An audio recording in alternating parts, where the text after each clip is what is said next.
Hi there. So today's video is a personal one. I want to share something that is actually changing my life right now. So for the longest time, I've been playing myself. I had big dream, check. I had big goals, check.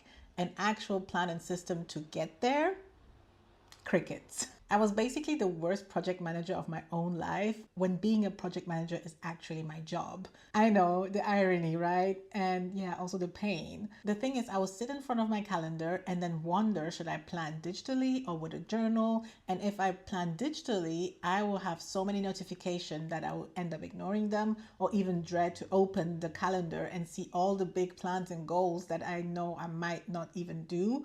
And if I planned physically with a journal, everything would turn into like a scrappy mess and I will end up abandoning it as well because it just like looks crazy to me. I knew I had to be more strategic with my move, but honestly, calendars and schedules and journals are something that I really struggled with.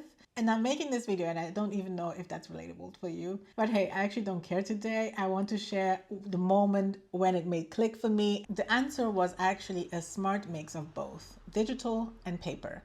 Digital calendars are very good for quick setups like hair appointments, waxing appointments, meetups with friends, or weekend trips. Then the paper planning is what will force me to think, to prioritize, and to plan more intentionally. Especially with beauty and lifestyle goals, it's important then to see your schedule and then decide where do we want to make things happen. It requires me to be quite strategic and creative at the same time, but I will get to it right in a minute. So today I'm sharing with you the exact breakdown of how I am planning my weeks and my goals like a real project manager finally, and not like an intern of my own life. I'm going to show you exactly how I structure my weeks around life blocks and then set my priorities in a way that actually suits my real life. And finally, I will share how I use my digital calendar with my journal together in a way that makes sense and also avoids the burnout and feeling like super stressed and super planned out and so on. So if this video is speaking to you and you feel a little bit like me, a bit overwhelmed by all the tasks and to-dos and want-to-dos and having at the same time big plans and knowing you're capable of doing them, this video might be for you, and let's get started.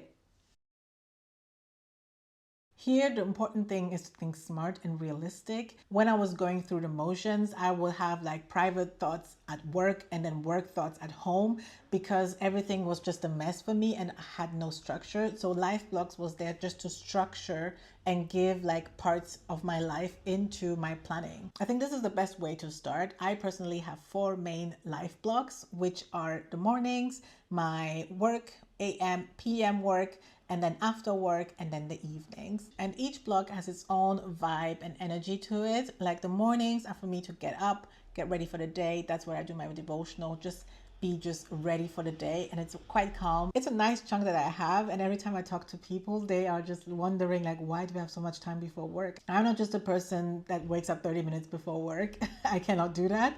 I need my vibe check in the morning first. The work block is self-explanatory. We just work and focus on what we have to do.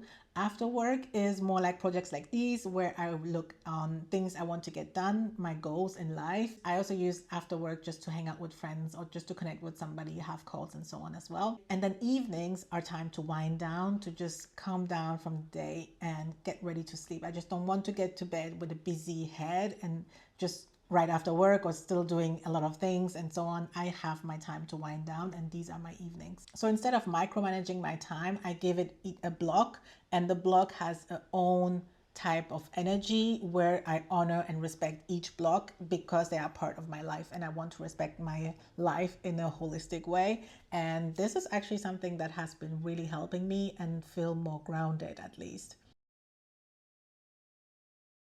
This part, I have to be honest, was a game changer. I never knew what priorities actually meant. I thought priorities were achieving a task when it's actually not. This has really helped me not to work at everything at once and be very more intentional with my weeks and with my tasks, especially. At the start of each year and every quarter, I think we all do it. We just sum up of what we want to achieve, our goals, our values, what we stand for, what we want for our lives. And these are supposed to be the priorities in our lives. You can have as many categories as you want. I have myself, which also includes my faith, and then I have my relationships, I have then my finances, my career, and then my experiences. Incorporating these will help us keep on track with what we wanted for our lives from the beginning of the year, we tend to forget them a lot. I at least was doing that. It's just a great reminder to know, okay, how are we doing about the things that we wanted from the beginning of the year? Without the stress, of course. No pressure. Let's calm down.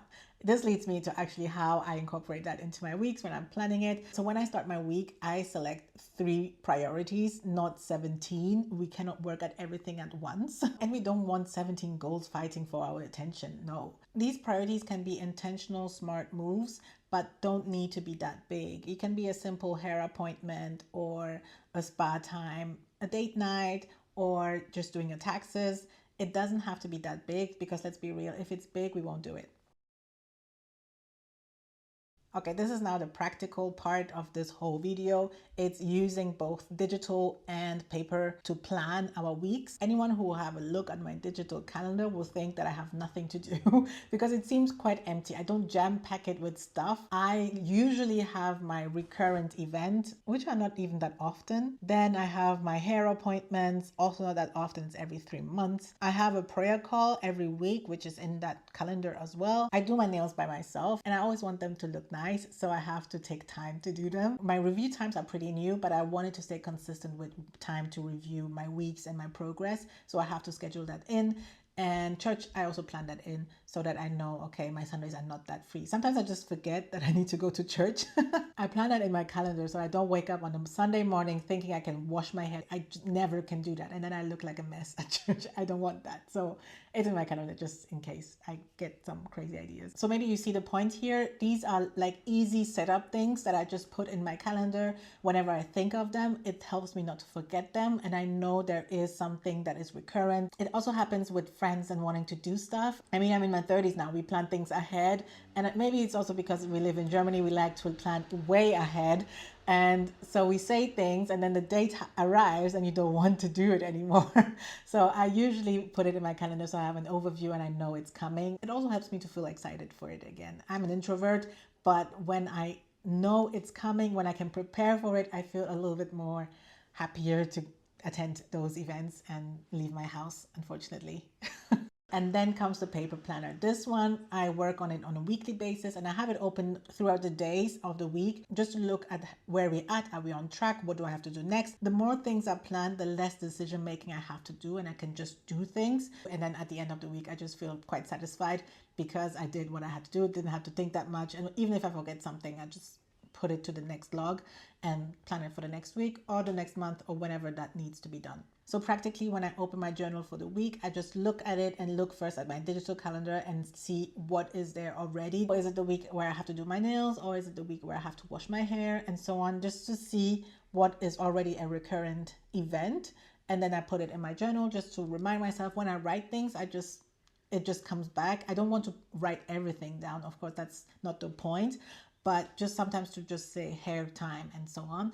And then I plan around the life blocks and say, okay, during the weekday on my after work time, I have like 1 hour. What can I do in that 1 hour towards my priorities? And think about the big goals we had in the beginning of the month and the quarter, the things we want to achieve. And if there's something we can do in 1 hour or 2 in one of the blocks that are free, I will put that in the journal and try to plan that into my week. Also, what specific habits and actions am I committed to? This goes a lot with beauty goals. I know that Wednesday evenings I have a little bit more time, so then I do like a deep cleansing for my face. If I know that, I would not plan then maybe to go out. Before, when I wasn't doing that, I would just wing it and then think about multiple things at a time and then do something in the end that might not move the needle forward. So I felt over time quite stuck and, to be honest, not fulfilled. Although I was doing a lot of things, I was not doing things that would actually move me forward towards the things that will make me happy. These available blocks are actually the most important ones. They are less time, but think about the 80-20 rule. It's like small things you do, but it will have a big impact. Your future self would thank you for. It's even the future self of tomorrow. They will thank you for what you've done yesterday, and so on and so on. And then there are some blocks you just don't need to fill them. I listened to this podcast. It was on the topic of rest. It's a Christian podcast, but I think it's applicable to everyone. But basically, he was talking about how hard it is to rest because we have so many things we want to do, and sometimes we struggle to rest because we haven't done everything we want. So when the time comes just to do nothing, we can't. So planning this way and even planning time to do nothing will then feel much more rewarding and much more fulfilling, and you will have fun doing nothing because all the other stuff are taken care of and you feel actually at peace and at ease and you can just enjoy doing nothing, at least for me. I cannot speak on all this and not talk about boundaries. We need to protect our plans and our goals, guys. Otherwise, everything will be useless. And for me, the do not disturb is activated again. I used to have it all on open and have all the notification until I realized, hey, I need to use that do not disturb function. My iPhone is very powerful, but I'm not using it to the fullest capacity. So do not disturb is back on. I'm not available all the time. That's why I set my phone to the side as well, just for myself. Ending up on a TikTok scroll is the worst thing that could happen to me on a weekday when I have a lot of things to do, because it just mess up with my schedule. It happens all the time, but a whole scroll, no. I decided to treat myself like a child and have specific times for my phone. And I'm wondering, like, there's a thing about that. When we do that to children, we should do that as adults as well. And also, this is a hard one. It took me a while to fully embrace that. People pleasing. I have been working on that like crazy because I cannot be available to everyone all the time. So for the past years, my friends know I'm not available on a weekday. If it's not urgent, I'm not there. Holler at me on the weekend, but not during the week. So these boundaries are non-negotiables for me. It can be other things for you, like if you're on a diet, like no sweets or anything during the week, or you don't buy them and stuff like that. I had to learn this the hard way, I feel. But once I did and took the action, it really helped me and realized that it wasn't that hard. It's just respecting yourself. All right, I tried to make it as clear as I can. I hope this one helped. Might sound that I'm a robot or something, but this is just the structure I have. And I mentioned that on one of my videos. It helps me to have a rhythm in my life. So when I jump off, I know where to get back in or on.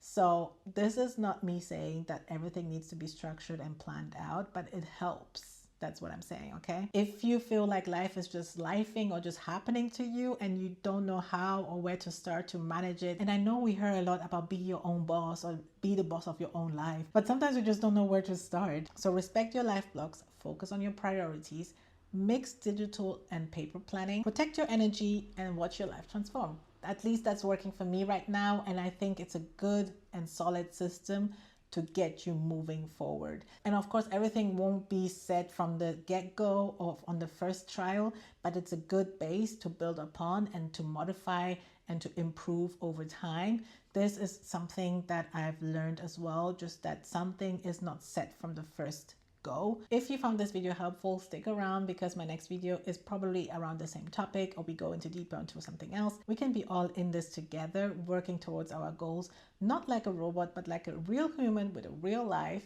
and with real goals to achieve. Again, subscribe if you're not already. Hit that like button, please. This helps me just to know if this was helpful because I just wing it today. And if you're still here, in the comments, I would love to know for you, what priorities do you want to focus on this week? I've shared a lot about myself and I would love to get to know you as well.